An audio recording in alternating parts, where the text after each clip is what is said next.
Πάμε λοιπόν να υπολογίσουμε τα φασόλια που κοστίζουν 0,85 ευρώ και τα μακαρόνια που κοστίζουν 1,56 ευρώ. Εδώ θα αντιστρέψουμε τους αριθμούς. Πρώτα, ας δούμε την αριθμογραμμή που είναι χωρισμένη σε 12 ίσα κομμάτια.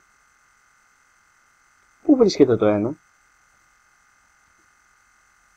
Κάποια κομβικά σημεία είναι το 0,1, το 0,3 και το 0,6.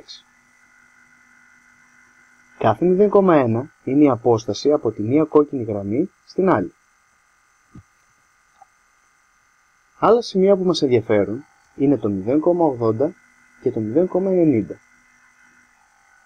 Κάποια άλλα είναι το 0,02 και το 0,45. Βλέπουμε που είναι το 0,85 και το 1,56.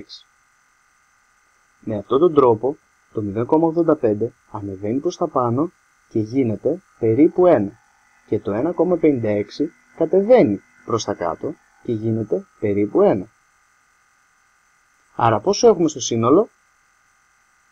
Έχουμε περίπου 2 ευρώ. Ένας δεύτερος τρόπος είναι η στρογγυλοποίηση, όπου βλέπουμε αριθμούς και την αριθμογραμμή. Άραγε, πού να τοποθετούνται οι αριθμοί? Βλέπουμε πού βρίσκεται το 0,90, το 1,50 και το 1,60. Με τη στρογγυλοποίηση, το 0,85 γίνεται 0,90. Πώς γίνεται αυτό? Και το 1,56 γίνεται 1,60. Πώς γίνεται αυτό? Βλέπουμε ακριβώς πώς είναι το 0,85 και στη συνέχεια το 1,56. Στο σύνολο έχουμε περίπου 2,5 ευρώ. Πώς το βρήκαμε αυτό?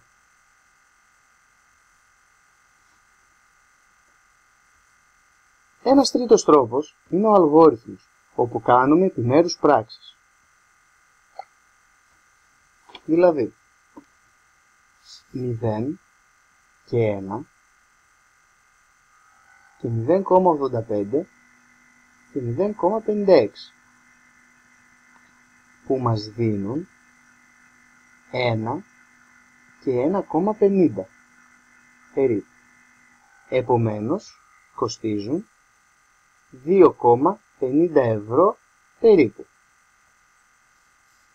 Για να δούμε πού βρίσκεται το 0,85 και το 1,56, ως βοηθητικά στοιχεία θα χρησιμοποιήσουμε το 0,90, το 1,50 και το 1,60.